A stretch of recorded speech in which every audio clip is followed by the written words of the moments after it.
It's important to nip any musty smells emanating from your back end in the bud sooner rather than later. So because I've only ever cleaned Poverty-Spec boot carpets in situ, which on my current car would be a bit awkward to properly film, thought I'd pull them out completely to perform an access all areas high pressure spring clean.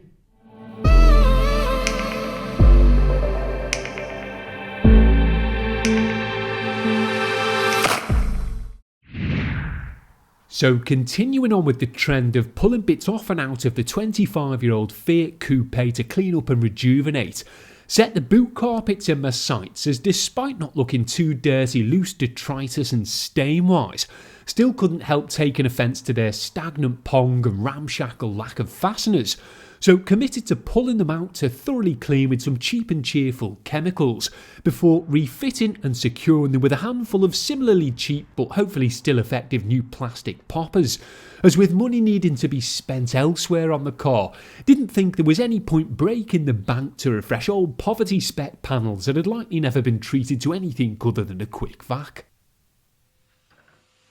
Speaking of quick vacs, before pulling the carpets out, went ahead and treated the ground upon which they'd be sprayed, brushed and pressure rinsed to an open-ended once-over with Henry to ensure it was free from loose crack cack that could serve to cross-contaminate things mid-clean, obviously ensuring the gate was closed over so no one could point and laugh.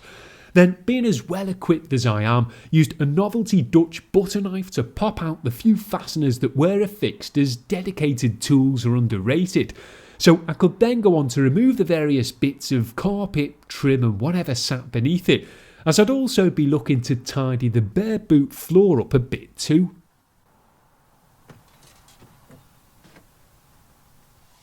While I had Henry to hand, it made sense to thoroughly vacuum off all of the upholstered panels, as immediately spraying, brushing and rinsing them over would have served to drive what dirt they were sporting deeper into the synthetic fibres. So spent some time working them over with both the Crevice Tool and soft dusting brush in detached fashion, which I figured would allow me to get a more thorough job done than sorting them in situ. And despite having to be hunched over for the entirety, the prospect of having the most unblemished boot space on the block made farting around on the floor a bit more bearable.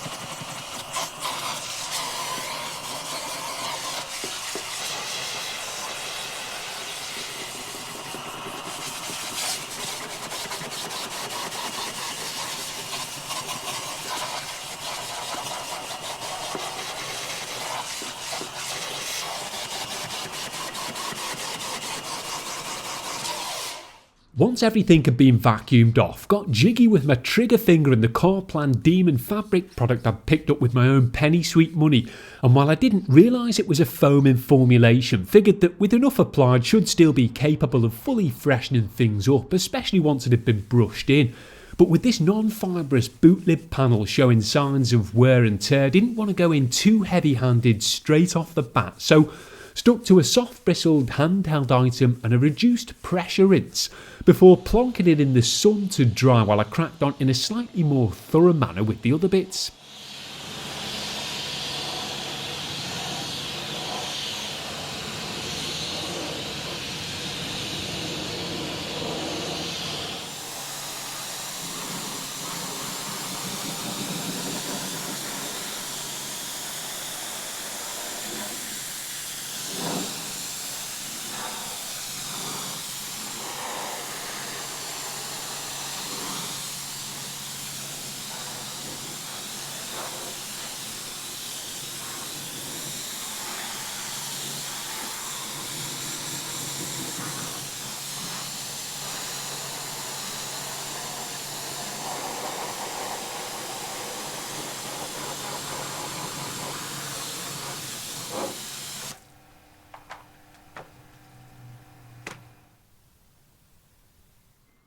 The main boot floor panel, which was likely harbouring most of the invisible musk and so needed generously foaming over despite being devoid of any obvious stains, was also treated with the freshwater primed soft brush to help spread the product once it had been liberally applied, before being more thoroughly scrubbed over with a slightly stiffer bristled one, And although I'm jokingly referring to these as Poverty-Spec carpets, as they're a noticeable downgrade quality-wise from the ones used in the cabin, these particular 25-year-old fibres were at least robust enough to fully weather a stiff bristled storm, which, in my experience, genuine Poverty-Spec carpets can't.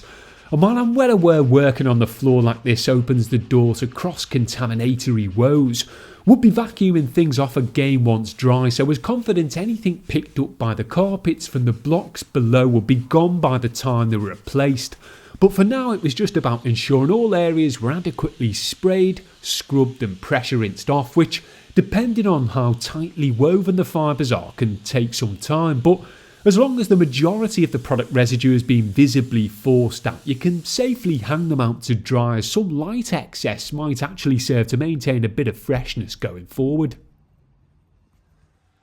Pretty much the same process was used for the second largest panel, although I did spray that down with the pressure washer first just to help the foam based cleaner more easily spread following application. And while this will dilute it down a bit, was fine for these particular carpets. But if yours are visibly stained, then would recommend spraying your chosen cleaner onto a dry surface first, as stains can be difficult to see once things have been saturated with water.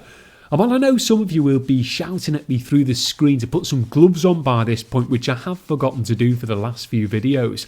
did have a fresh box in the post. They just didn't arrive until after I was finished, but at least I'd have thoroughly clean hands to go with my thoroughly clean carpets.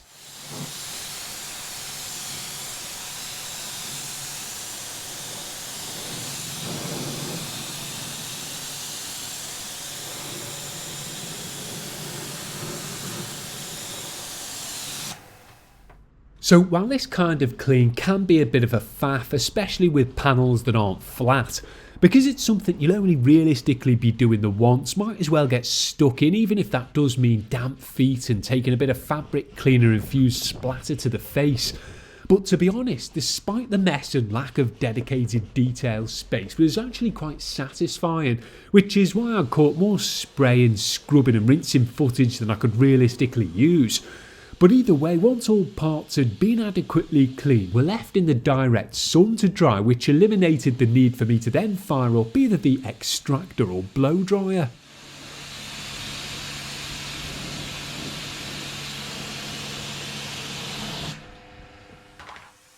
Now, although it's not entirely necessary, thought I'd take the opportunity to clean up the bare shell of the boot while the upholstered panels were drying, as it likely hadn't been touched cleaning wise since leaving the factory, and I'm glad I did, as I uncovered some unsightly corroded seams that will need welding come MOT time. And while I unfortunately couldn't sort those with a simple spritz, could at least ensure the non-corroded parts were relatively clean and tidy. So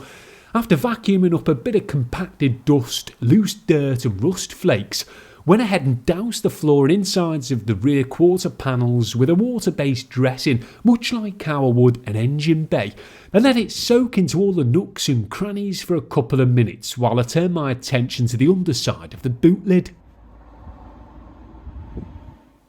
A simple detail spray was used to superficially brighten that up, with particular attention being paid to the edges of it as they still remain exposed even with the panel refitted. And while I do plan to do an in-depth shut cleaning video for the areas below, as they could do with a bit more than the simple post-wash wipe down I've treated them to so far, this was all the boot lid really required. But I did then finish up the unseen surface clean with a microfibre mop-up of the excess dressing. And while I suppose you could fully degrease, steam clean and spray wax or whatever, this quick but all-encompassing once-over was more than enough for me and this particular rusty old Fiat.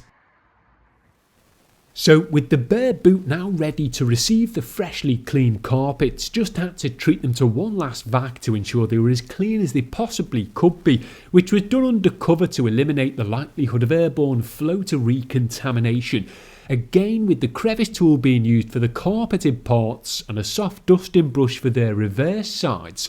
And while I was planning to wrap the cleaning up with a bit of extended Crevice Tool footage, as I'd figured I'd most likely have narration running over the vast majority of the rest of it, unfortunately my equipment had other ideas and chose to plaster it with horrible hiss that I couldn't expose you to for more than a few seconds, so Cheers to my 1500 quid supposedly dedicated video camera for that.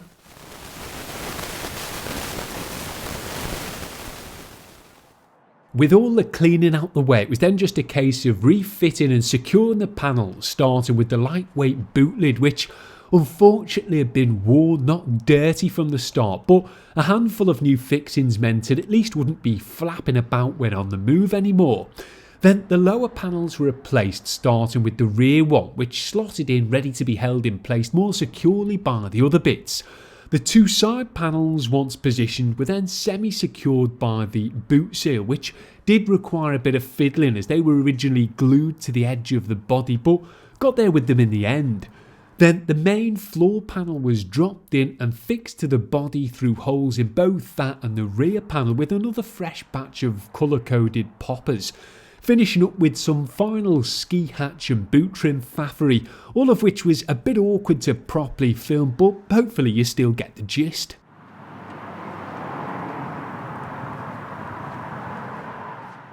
So I didn't really think something as basic as old Poverty-Spec boot carpets that weren't particularly dirty to begin with could look noticeably more refreshed, but in the flesh at least these 25-year-old examples definitely did, and thanks to the budget CarPlan cleaner no longer smelt like a stagnant pond, which meant I'd now be far more inclined to actually use the boot rather than dump stuff in the previously cleaned cabin.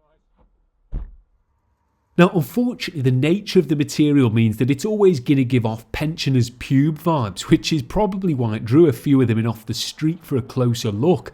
But regardless, with an official seal of OA approval, could now look to putting my mineral spot removal capabilities to the test on a bunch of unsightly watermarks that had recently materialised on the dash of all places. So drop any recommendations for products to try and take care of them in the comments below. But for now, cheers for sticking round till the not so bitter end.